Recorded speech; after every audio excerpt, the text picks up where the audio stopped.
Hello students, एक बार फिर से आपका इस चैनल में स्वागत है। इससे पहले वाली वीडियो में मैंने आपको बताया था कि हर एक non linear space metric space होता है। उसके बाद हमने कुछ प्रॉपर्टीज़ पढ़ी थी और तब मैंने आपसे कहा था कि इन प्रॉपर्टीज़ को बहुत ध्यान से वो करना है, इसके बेसिस पे हम कुछ न्यूमेरिकल्स करेंगे। तो आज हमारा फर्स्ट न्यूमेरिकल है, उसके बेसिस पे क्या कहा जा रहा है, क्या हर एक मीट्रिक को नॉर्म से ऑब्टेन कर सकते हैं। ऐसी मीट्रिक जिसको नॉर्म से ऑब्टेन कर सकते हैं उसको मैंने आपको बताया था, हम बोलते हैं इंड्यूस्ड मीट्रिक। ठीक है, तो यहाँ पे यही पूछा जा रहा है क्या हर एक मीट्रिक को पढ़ सकते हैं, मतलब कर सकते हैं। देखो डिफरेंस है कैसे, हमने पढ़ा था हर एक non linear space metric space होता है, ये पढ़ा था, बट हमने कन्वर्स नहीं कहा था होल्ड करेगा कि हर एक मीट्रिक स्पेस भी एक नॉन लीनियर स्पेस होगा, ऐसा हमने नहीं कहा था। तो वही है कि क्या हर एक मीट्रिक को हम किसी नॉर्म से ऑब्टेन कर सकते हैं। इनडायरेक्टली इसका वही मतलब है कि क्या metric space norm linear space होती है, एक तरह से ये कहना चाह रहे हैं। तो नहीं होती। हम एग्जांपल देंगे अभी। आंसर क्या है, नो, नहीं होती। हर एक मीट्रिक नॉर्म लीनियर स्पेस नहीं होती। यहाँ क्या कहा जा रहा है कि हर एक मीट्रिक जो भी किसी लीनियर स्पेस पे डिफाइन होगी वो नॉर्म से ऑब्टेन हम कर सकते हैं, तो नहीं कर सकते। एग्जांपल क्या है, सबसे पहले मैंने एक सेट डिफाइन किया।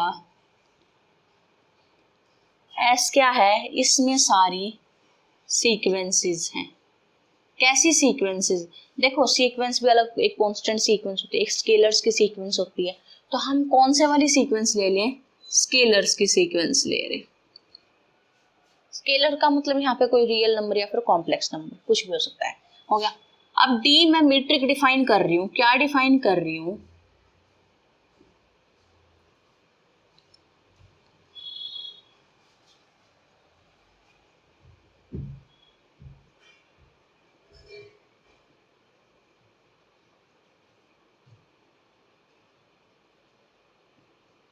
ये हमने मीट्रिक डिफाइन करी।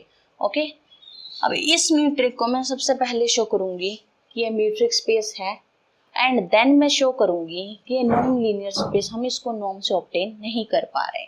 तो देखो सबसे पहले मैं शो करूंगी कि ये क्या है,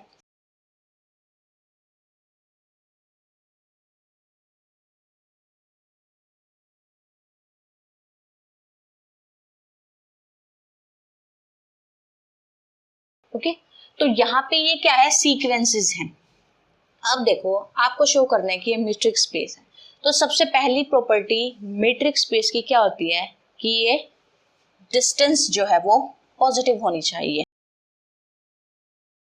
2 की पावर में अगर कोई मैं नेगेटिव नंबर भी दे देती हूँ, ठीक है, सबसे पहली बात तो वैसे यहाँ की कभी नेगेटिव होगा ही नहीं, इसकी वजह से कोई फर्क नहीं पड़ेगा, ये 1 भी पॉजिटिव, कोई फर्क नहीं पड़ेगा। देखो इन दोनों का जो डिफरेंस है उसके बाहर मॉडुलस है, दैट मीन ये चीज कभी नेगेटिव बाहर नहीं आएगी निकल कर। तो इसका मतलब क्या है, फर्स्ट प्रॉपर्टी होल्ड कर गई, हो गई ये चीज। सेकेंड प्रॉपर्टी क्या है, आइडेंटिटी, कि डिस्टेंस अगर 0 है, if and only if x y equal होने चाहिए। अब यहां देखो इसको रखो 0,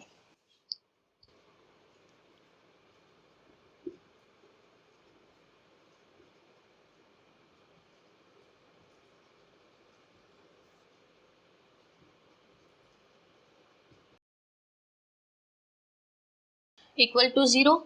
अब देखो समेशन है, ठीक है, और मैंने आपको बताया था ये सारी पॉजिटिव टर्म्स 0 हैं।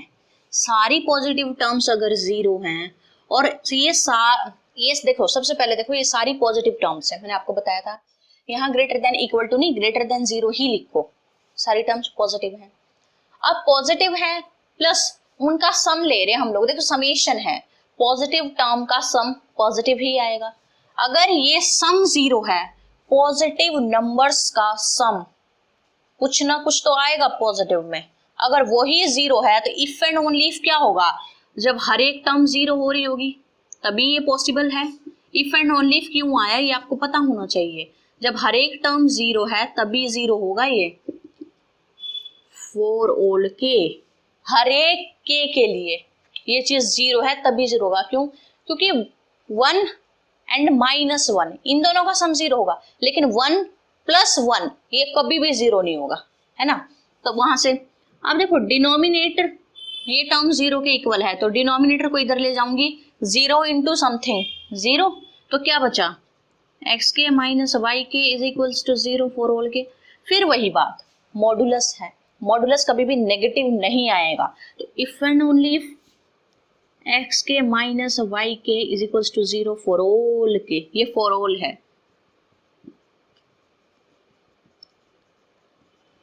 For all k. अगर एक्स के और वाई के हर के लिए इक्वल है, दैट मीन्स आपको ये मिल रहा है, हो गई ये चीज। अब थर्ड प्रॉपर्टी है आपके पास symmetry, D of x Y is equals to, देखो ये वाली चीज है समेशन के from 1 to infinity 1/2 to the power के एक्स के माइनस वाई के अपॉन में 1 प्लस ये है ये चीज। अब देखो आपको लेकर क्या नहीं, सिमेट्री का मतलब क्या होता है, डी ऑफ एक्स वाई को आप क्या लेकर आए, डी ऑफ वाई एक्स। खुद एक बात बताओ, मैं 20 माइनस 10 लिखूं या 10 माइनस 20 लिखूं, आंसर तो सेम ही आएगा ना। इसका मतलब दोनों 10 के इक्वल है, इसका मतलब ये दोनों आपस में भी इक्वल है।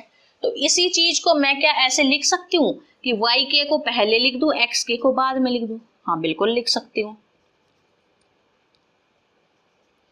जब अब यहां देखो, पहले x के था तो पहले x था, बाद में y के था तो बाद में y। अब यहां देखो पहले y के है तो क्या ये इसके इक्वल नहीं होगा, होगा ना, तो हो गई आपकी सिमेट्री। अभी मैं इसको इरेज कर रही हूँ, फिर ट्राइंगल इनइक्वालिटी को शो करते हुए हम उसे पहले एक रिजल्ट शो करेंगे and then directly triangle inequality को शो कर देंगे। ओके, इससे पहले जो भी लिखा था मैंने उसको इरेज कर दिया है। अभी देखो फोर्थ हम कर रहे हैं ट्राइंगल इनइक्वालिटी। ट्राइंगल इनइक्वालिटी को शो करने से पहले मैं एक रिजल्ट है उस रिजल्ट को शो करूंगी, क्या है, मोड। देखो ट्राइंगल इनइक्वालिटी कुछ इसी टाइप की है ना आपके पास टर्म्स।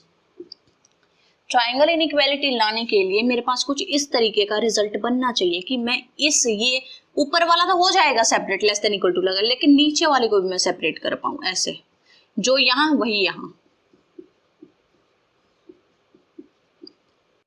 हो गया। देखो जिस टाइप की चीज आपको शो करनी है, मेरे को ये रिजल्ट शो करना है, तो मैंने एक फंक्शन लिया। फंक्शन देखो मुझे कैसे पता चला फंक्शन किस टाइप का लेना है, देखो मुझे जो चीज शो करनी है ना, मैं कुछ उसी टाइप का फंक्शन ले रही हूं। मैंने मॉड्यूलस हटाया है और कुछ उसी तरीके का फंक्शन लिया, ये आपको ध्यान रखना है। एफ डैश टी निकालो, क्या आएगा,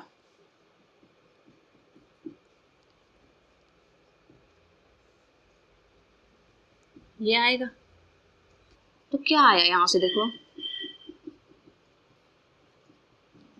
अब आप खुद सोच के बताओ किसी भी टी के लिए क्या कभी नेगेटिव होगा, ये डिफाइन है अगर टी नॉट इक्वल टू -1 है। अगर टी को मैं -1 ना लेकर बाकी कोई भी चीज ले लूं, क्या ये हमेशा पॉजिटिव होगा, यस होगा। और ये मैं कभी नहीं लूंगी, टी को -1 कभी नहीं लूंगी, क्योंकि जो भी आप चीज ले रहे हो ना, सबसे पहले कंडीशन ये आती है कि वो चीज डिफाइन होनी चाहिए। तो ये तो अगर मैं मेंशन नहीं भी करूं तब भी सेल्फ अंडरस्टूड है कि हम टी को -1 नहीं लेंगे, क्योंकि वहां पे डेरिवेटिव डिफाइन ही नहीं होगा। ठीक है, तो इसको तो हटा दो, मतलब हटाओ मत, ये अपने माइंड में रखना, ये हमेशा पॉजिटिव होगा। अब लगाओ first derivative test. First derivative test आपसे क्या कहता है कि अगर किसी भी फंक्शन का फर्स्ट डेरिवेटिव पॉजिटिव है तो फंक्शन एफ टी, जिस फंक्शन का आप डेरिवेटिव ले रहे हो वो फंक्शन इंक्रीज करेगा, मोनोटोनिकली इंक्रीज करेगा।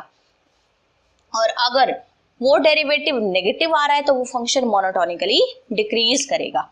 अब देखो ये पॉजिटिव आ रहा है, इसको तो ब्रैकेट में रखो, पॉजिटिव है, इसका मतलब क्या है, एफ मोनोटोनिकली इंक्रीजिंग फंक्शन है।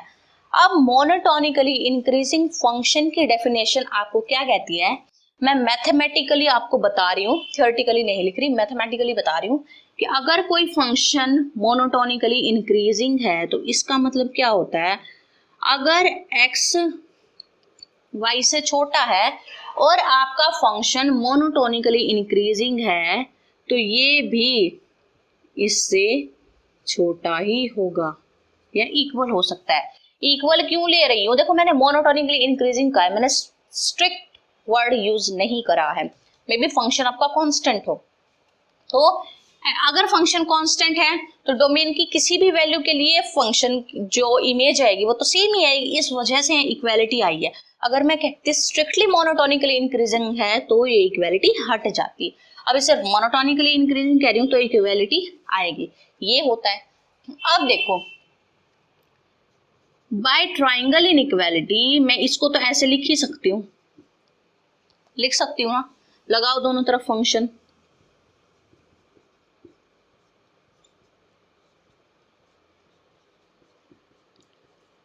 अब बात ही आती है इनइक्वालिटी यही क्यों आई, देखो मैंने आपको कहा अगर एक्स वाई से छोटा है ना तो फंक्शन भी यही आएगा, मोनोटोनिकली इंक्रीजिंग फंक्शन की डेफिनेशन, इसलिए एफ लगाने पे ये इनइक्वालिटी यही रही। अब देखो एफ ऑफ टी क्या था आपके पास, T by one plus T. अब यहाँ टी की जगह क्या है, mod of A plus B, तो रखो।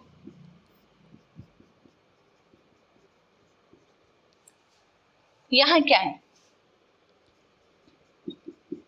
ये है ना,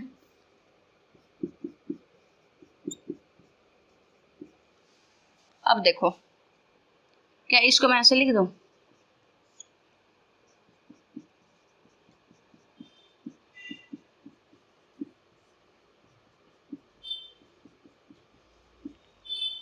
इतना तो आपको समझ आ गया होगा कैसे। अब मेरे को आप एक बात बताओ, मैं लिखूं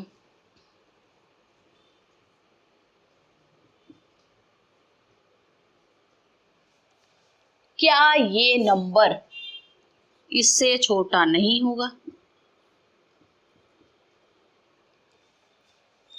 देखो नंबर तो सेम है, 2.5 नहीं है एक्चुअली, ये 10 है, 2 इंटू 5 है, ठीक है, डॉट का मतलब इंटू है।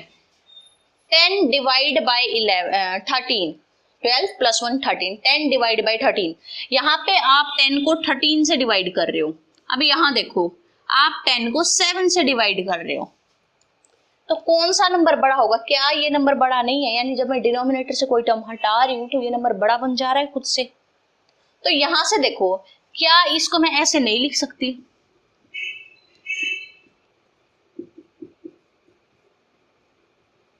जो मेरे को जरूरत थी मैंने सिर्फ उतना उठाया, जिसकी जरूरत नहीं थी उसको छोड़ दिया, तो आ गई इनइक्वालिटी आपके पास। तो अब ट्रायंगल इनइक्वालिटी में इस इनइक्वालिटी का हम यूज करेंगे, मैं इसको इरेज कर रही हूँ, मैंने इरेज कर दिया। इस इनइक्वालिटी का यूज करके देखो आप, d of x, y less than equal to d of x, z plus d of z, y, ये आपको लेकर आना है। अगर आपको ये लेके आना है तो आपको बीच में एक z के ऐड करना होगा, देखो आप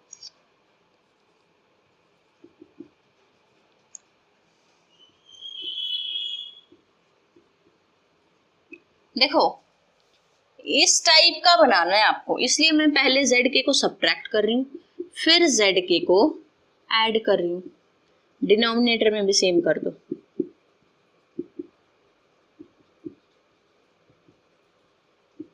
हो गया।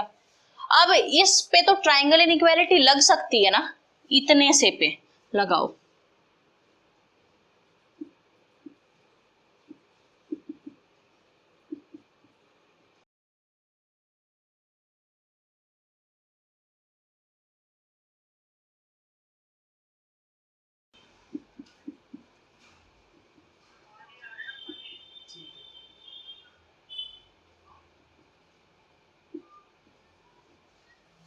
ये आ गया आपके पास। अब देखो यहां से ये तो जैसे जैसे सेपरेट करोगे वैसे हो जाएगा, इन दोनों की बात छोड़ो अभी, यहां से अब ये रिजल्ट लगाओ, क्या ये इससे छोटा नहीं आएगा,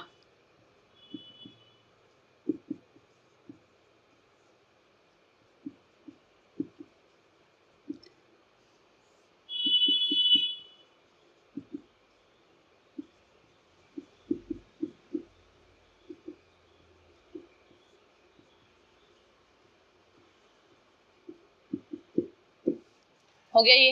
अब जब मैं इन दोनों को इसके साथ और इसके साथ अलग अलग मल्टीप्लाई करूंगी, इसको और इसको कंबाइन करो, देखो x के है तो x आया, z के है तो z आया। अब इसकी इसके साथ मल्टीप्लाई होगी, z के है तो पहले z फिर y, आ गई आपके पास ट्रायंगल इनइक्वालिटी। तो आपने शो कर दिया ये जो गिवन था आपके पास वो क्या है, एक मीट्रिक स्पेस तो है। अब आपको शो क्या करना है कि ये नॉन लीनियर स्पेस नहीं है। देखो जब मैंने आपको कुछ प्रॉपर्टीज कराई थी उसमें मैंने कहा था alpha x comma alpha y को आप क्या लिख सकते हो, mod of alpha distance of x y का मल्टीप्लीकेशन।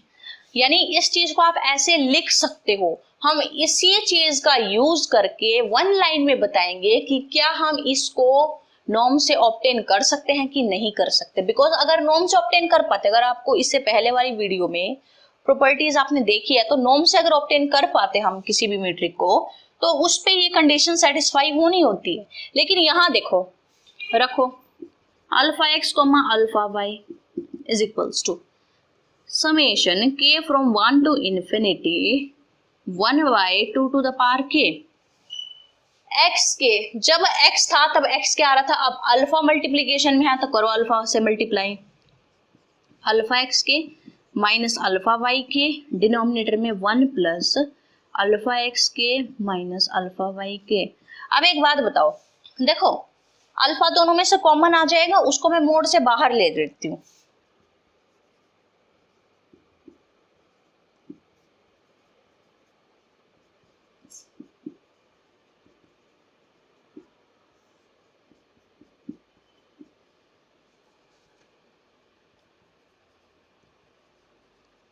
क्या इस चीज को मैं डिस्टेंस ऑफ एक्स वाई लिख सकती हूँ? नहीं लिख सकती। क्यों? डिस्टेंस ऑफ एक्स वाई में अल्फा है ही नहीं।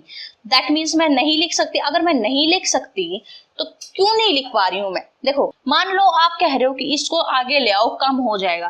क्यों होगा काम? देखो ये चीज तो ठीक है, आगे ये चीज निकल कर आ गई, लेकिन क्या डिस्टेंस ऑफ एक्स वाई ये है? देखो डिस्टेंस ऑफ एक्स वाई में यहाँ अल्फा नहीं है बट यहाँ अल्फा आ रहा है, तो ये not equal to mod alpha distance of x y हुआ है ना। इसका मतलब अब मैं इसको इस मेट्रिक को इस नॉर्म से ऑब्टेन कर ही नहीं सकती। ठीक है, तो ये था हमारा पहला एग्जांपल। ऐसे ही हम 2-3 एग्जांपल्स और करेंगे।